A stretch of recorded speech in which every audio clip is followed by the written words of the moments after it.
Hello दोस्तों, स्वागत है आप लोग का हमारे चैनल एसएससी ड्रीम स्टडी पे। दोस्तों आज आपके BSP SCL technician grade 3 exam 2025 के 12 जुलाई के थर्ड शिफ्ट का भी एग्जाम खत्म हो चुका है, जिसकी आपके जितने रियल प्रश्न हमें मिले हैं उनका एनालिसिस आपके लाए हैं। उससे पहले अगर आप लोग चैनल पर नए हैं तो चैनल को सब्सक्राइब करिए और वीडियो को लाइक करिए और अपने दोस्तों के साथ ज़्यादा से ज़्यादा शेयर करिए।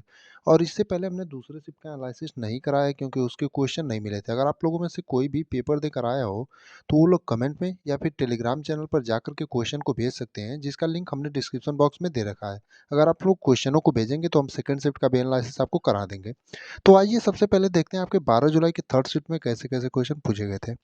एक क्वेश्चन पूछा था घरेलू मिक्सर में किस मोटर का प्रयोग करते हैं? यानी कि घरेलू मिक्सर में जो है किस मोटर का प्रयोग करते हैं, ये प्रश्न आपका पूछा गया था। तो जो घरेलू मिक्सर में है दोस्तों आपका यूनिवर्सल मोटर का प्रयोग करते हैं।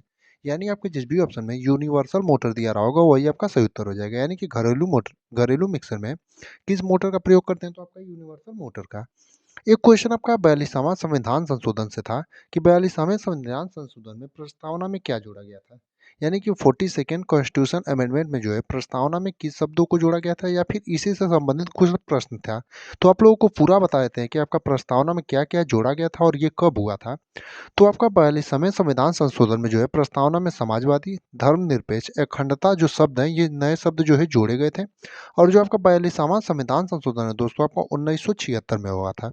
यानी कि समाजवादी, धर्मनिरपेक्ष और अखंडता शब्द जोड़े गए थे और 1976 में हुआ था। और वहीं बात करें तो राष्ट्र की एकता शब्द को जो है बदल करके राष्ट्र की एकता और अखंडता शब्द को जो है जोड़ा गया था। तो यही जो है आपके 42वें संविधान संशोधन में जो है प्रस्तावना में कुछ परिवर्तन किए गए थे। बाकी आपका देखते हैं आपका एक क्वेश्चन न्यूमेरिकल का था जो कि पता चल पाया। बाकी क्वेश्चन तो और न्यूमेरिकल के पूछे थे, 3 से 4 क्वेश्चन थे लेकिन पता एक ही चल पाया है। जैसे कि आपका क्या पूछा था, P बराबर 8 दिया था, F बराबर 50 दिया था और NS का जो है मान क्या होगा ये पूछा था। तो आपका NS बराबर जो सूत्र होता है 120 गुणे F बटे में P होता है। तो इसी सूत्र पर रख देंगे 120 गुणे आपका 50 बटे में 8 हो जाएगा। तो आपका 750 जो इसका आंसर आ जाएगा। यानी P बराबर 8 और F बराबर 50 पर NS का जो मान पूछा था आपका इसका 750 आ जाएगा। अगले प्रश्न पर जाने से पहले आपसे कहना चाहेंगे कि अगर अभी तक आप लोगों ने चैनल को सब्सक्राइब नहीं किया तो कर लीजिए, क्योंकि यहाँ पर आपको जो आपका बीएसपीसीएल टेक्नीशियन ग्रेड 3 का एग्जाम चल रहा है हर शिफ्ट का एनालिसिस कराया जाएगा। और आप लोगों से रिक्वेस्ट है, आप लोगों में से जो भी लोग थर्ड शिफ्ट का पेपर देकर आए होंगे वो लोग थर्ड शिफ्ट के भी क्वेश्चनों को भेजें। और आप लोगों में से जो भी लोग सेकंड शिफ्ट का पेपर देकर आए होंगे वो लोग सेकंड शिफ्ट का क्वेश्चन भेजिए और टेलीग्राम चैनल पर जाकर के आप लोग भेज सकते हैं, जिसका लिंक जो है हमने डिस्क्रिप्शन बॉक्स में दे रखा है। अगला क्वेश्चन आपका पूछा था थ्री फेज इंडक्शन मोटर में ब्रश का उपयोग नहीं होता, यानी किस आपका ऐसे था कि निम्नलिखित में से किस थ्री फेज इंडक्शन मोटर में ब्रश का उपयोग नहीं होता है। तो आपका स्क्वेरल केज जो होता है आपका सही उत्तर हो जाएगा। यानी स्क्वेरल केज जो थ्री फेज इंडक्शन मोटर होता है उसमें ब्रश का उपयोग नहीं होता है। यानी स्क्वेरल केज आपके जिस भी ऑप्शन में दिया रहा होगा वही आपका सही उत्तर हो जाएगा। एक प्रश्न इस प्रकार से था कि सिंक्रोनस मोटर को शुरू करने के लिए किस करंट उत्तेजन का प्रयोग किया जाता है। तो रोटर वाइंडिंग पर आपका डीसी का करंट का उपयोग किया जाता है और सिंक्रोनस मोटर में जो है आपका एसी करंट का उत्तेजना दी जाती है। यानी कि रोटर वाइंडिंग पर जो है सिंक्रोनस मोटर में आपका डीसी करंट दिया जाता है और सिंक्रोनस मोटर में खुद आपका जो है एसी करंट दिया जाता है।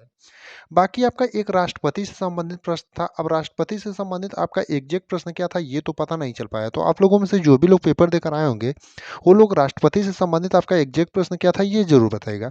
बाकी यहाँ पर बता दें तो आपके करंट अफेयर से जो है 2 से 3 क्वेश्चन पूछे थे और करंट अफेयर जो है आपका थर्ड शिफ्ट में वो 2024 से 25 का ही पूछा जा रहा है।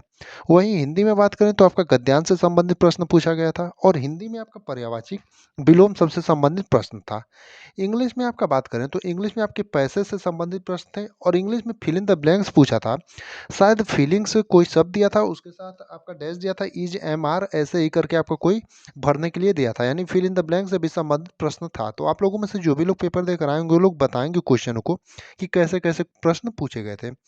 बाकी आपका एंटो सिनोनिम से तो नहीं पता चल पाया कि एंटो सिनोनिम से आपका क्वेश्चन थर्ड शिफ्ट में पूछा था कि नहीं। कंप्यूटर में बात करें तो आपका एमएस वर्ड से, एक्सेल से और इंटरनेट से और आपका सॉफ्टवेयर जो हो जाएगा उससे प्रश्न ज़्यादा आया था।